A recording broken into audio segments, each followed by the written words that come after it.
বাদাম কাজু পোস্ত ছাড়াই পটলের এই নিরামিষ রেসিপিটি একবার হলেও বানিয়ে দেখুন।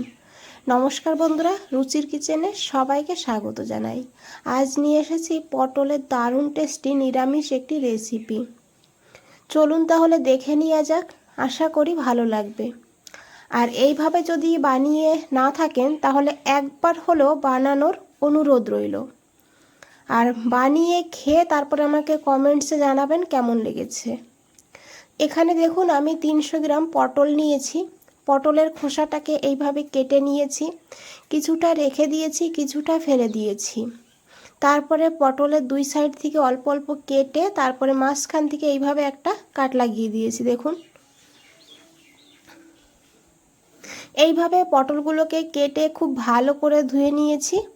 আর এই পটলের সঙ্গে নিয়েছি দুটো মিডিয়াম সাইজের আলুটাকেও ডুমু ডুমু করে কেটেছি। এদিকে একটা বাটি নিয়েছি, বাটির মধ্যে একটা মশলা বানাবো, সেই কারণে প্রথমেই নিয়েছি পরিমাণ মতন লবণ, তার সঙ্গে হাফ চামচ হলুদের গুঁড়ো, হাফ চামচ এখানে লঙ্কার গুঁড়ো নিয়েছি। তবে ঝালের পরিমাণ আপনারা আপনাদের প্রয়োজন মতন নেবেন। আমি এখানে কাঁচা লঙ্কারও ব্যবহার করব, তাই হাফ চামচ লঙ্কার গুঁড়ো দিয়েছি।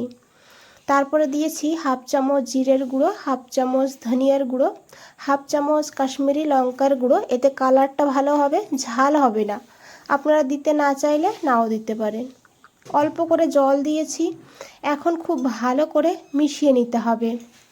গুঁড়ো মশলা এইভাবে জলের সঙ্গে মিশিয়ে রেখে দিলে একদম বাটা মশলার মতন কিন্তু স্বাদ হয়। মশলাটা ফুলে যায়, স্বাদটাও দুর্দান্ত হয়। তো দেখুন এদিকে একটা কড়াই বসিয়ে দিয়েছি বন্ধুরা। কড়াইতে দিয়েছি 2 চামচ সাদা তেল। রান্নাটা আমি সাদা তেলে করেছি, তবে সর্ষের তেলেও করা যাবে।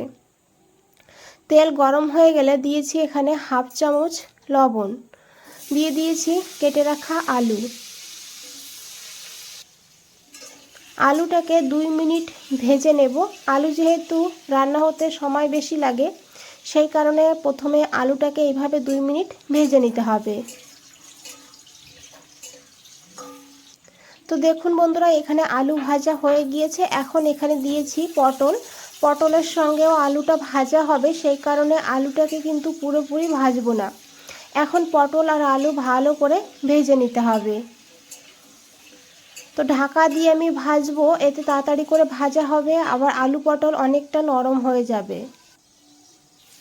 2 মিনিট পর ঢাকনাটা সরিয়ে নিয়েছি। আর এখানে কিন্তু বন্ধুরা হলুদ দেব না, শুধু লবণ দিয়েই আলু পটলটাকে ভেজে নেব।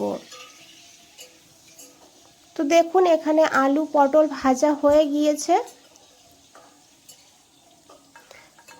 এখন এই আলু পটলগুলোকে তুলে নিতে হবে।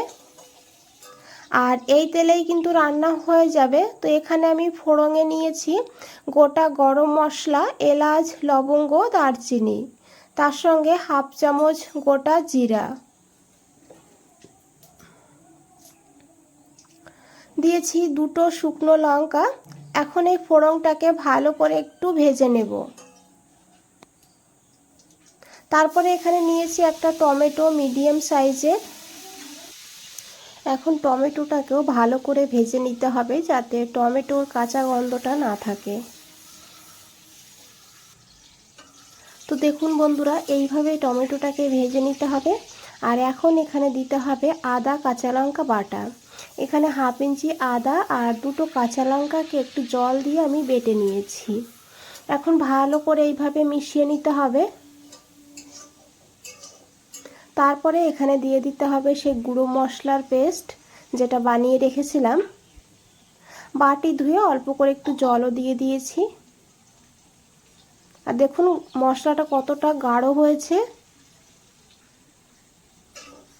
এখন খুব ভালো করে এই মশলাটাকে কষিয়ে নিতে হবে যত সময় না মশলার থেকে তেল ছেড়ে দিচ্ছে। এদিকে বন্ধুরা একটা বাটি নিয়েছি, বাটির মধ্যে দিয়েছি অল্প করে একটু জল। আর এখানে আমি দিয়েছি 2 চামচ চার মগজ। তবে আপনারা যদি চার মগজ দিতে না চান তাহলে চার মগজটাকে বাদ দিতে পারেন, তাতেও খেতে ভালো হবে। চার মগজটাকে ভালো করে আমি ধুয়ে 10 মিনিট ভিজিয়ে রেখে দিয়েছিলাম। এখন এই চার মগজটাকে এই মিক্সার গ্রাইন্ডারের মধ্যে নিয়ে নিয়েছি। আর এরই সঙ্গে আমি নিয়েছি দেখুন কিছুটা পরিমাণে পনির। এখানে প্রায় 50 গ্রাম পনির আছে। পনিরটা ফ্রিজে ছিল, তাই আমি এই রেসিপিতে ব্যবহার করেছি। তো এই পনিরটাকে এখন এইভাবে হাত দিয়ে ছোট ছোট করে ভেঙে দিয়ে দিতে হবে। একটুখানি জল দিয়ে এইভাবে একদম মিহি করে আমি এটাকে বেটে নিয়েছি। এইভাবে একবার হলেও বন্ধুরা অল্প পরিমাণ পনির দিয়ে এই পটলের নিরামিষটি রান্না করে খেয়ে দেখুন। খেতে জাস্ট অসাধারণ লাগে, বলে বোঝানো যাবে না, এতটা সুস্বাদু হয়। আর আপনারা এই পনিরের পরিবর্তে এখানে অল্প করে একটু ছানাও নিতে পারেন। 1 গ্লাস দুধে ছানা বানিয়ে নিলেও হবে। মশলাটা দেখুন এইদিকে বেশ ভালোভাবে কষানো হয়ে গিয়েছে, আর মশলা থেকে কিন্তু তেলও ছেড়ে দিয়েছে। এখন এখানে আমি সেই পনির আর 4 মগজ বাটা দিয়ে দিয়েছি। দিয়ে ভালো করে এখন এটাকেও 2 মিনিট কষিয়ে নেব। এতে পনিরটাও বেশ ভালোভাবে কষানো হবে, আর 4 মগজটাও কষানো হয়ে যাবে। এতে পনিরের স্বাদটা অনেকটা বেড়ে যাবে। তো দেখুন বন্ধুরা, মশলা থেকে তেল ছেড়ে দিয়েছে। আর এখন এখানে আমি দিয়েছি ভেজে রাখা আলু আর পটল। এখন খুব ভালো করে মিশিয়ে নিতে হবে। আপনারা চাইলে এখানে আলুটা নাও দিতে পারেন, শুধু পটল দিয়েও কিন্তু রান্নাটা করতে পারেন। খুব ভালো করে মিশিয়ে নিয়েছি। লো ফ্লেমে 2 মিনিট ঢাকা দিয়ে রেখে দিয়েছিলাম। 2 মিনিট পর ফিরে এসেছি। দেখুন দেখতে কতটা লোভনীয় লাগছে। খুব ভালো করে একবার মিশিয়ে নেব। তারপরে এখানে অল্প করে একটু গরম জল দিতে হবে। খুব বেশি কিন্তু ঝোল ঝোল হবে না রেসিপিটা, সেই কারণে খুব ভালো করে মিশিয়ে নিয়েছি। আর এখন দিয়েছি হাফ চামচ চিনি টেস্টটাকে ব্যালেন্স করার জন্য। তারপরে খুব ভালো করে মিশিয়ে নেব। বন্ধুরা, রেসিপিটা দেখে যদি একটু ভালো লেগে থাকে একটা লাইক করে দেবেন, চ্যানেলটাকে সাবস্ক্রাইব করে পাশে থাকবেন, কমেন্টসে জানাবেন কেমন লেগেছে। ঢাকা দিয়ে 5-6 মিনিট লো টু হাই ফ্লেমে রান্না করে নিয়েছি। 6 মিনিট পর ঢাকনাটা সরিয়ে নিয়েছি। এখন একবার খুব ভালো করে মিশিয়ে নেব। আর এখানে কিন্তু আলু সিদ্ধ হয়ে গিয়েছে, আর আলু সিদ্ধ হয়ে গেলে পটলও কিন্তু সিদ্ধ হয়ে যাবে।